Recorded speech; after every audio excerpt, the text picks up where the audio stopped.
છે ફરી એકવાર આપણી યુટ્યુબ ચેનલ નકુમારીસની અંદર આજના વિડીયોની અંદર વાત કરીએ મિત્રો 1 જાન્યુઆરી 2026થી કેટલાક મહત્વના નિયમોની અંદર છે ફેરફાર થઈ રહ્યો છે। નવા વર્ષની અંદર નવા નિયમોની અંદર વાત કરીએ તો પહેલો નિયમ છે પાન કાર્ડ અને આધાર કાર્ડ છે લિંક કરવું ફરજિયાત થશે મિત્રો। નવા વર્ષની અંદર છે મિત્રો 2026ની અંદર પાન કાર્ડ અને આધાર કાર્ડ છે લિંક કરવું ફરજિયાત થશે।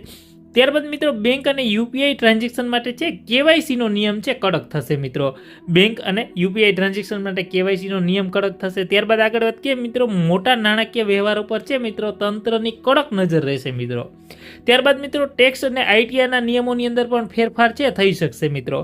ત્યારબાદ 8મા પગાર પંચ મુજબ છે મિત્રો જે અમલમાં આવવાની સંભાવના છે એ 2026ની અંદર છે એ રહી શકે છે મિત્રો। ત્યારબાદ મિત્રો એલપીજી સીએનજી અને પીએનજી ગેસની અંદર ભાવની અંદર છે ફેરફાર થશે મિત્રો।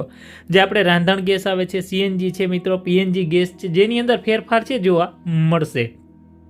ખેડૂતો માટે મહત્વની વાત કરીએ તો એના માટે કિસાન આઈડી છે ફરજિયાત થઈ જશે મિત્રો। જે ફાર્મર રજિસ્ટ્રી છે મિત્રો કિસાન આઈડી છે એ ફરજિયાત થઈ જશે મિત્રો।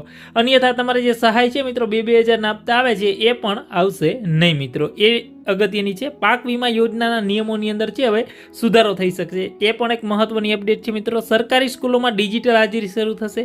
ડિજિટલ અને ઓનલાઈન નિયમો છે વધારે કડક બનશે। તો એટલા મહત્વના ફેરફારો છે થવા જઈ રહ્યા છે। તો આ વિડીયોને લાઈક કરી તમારા મિત્રો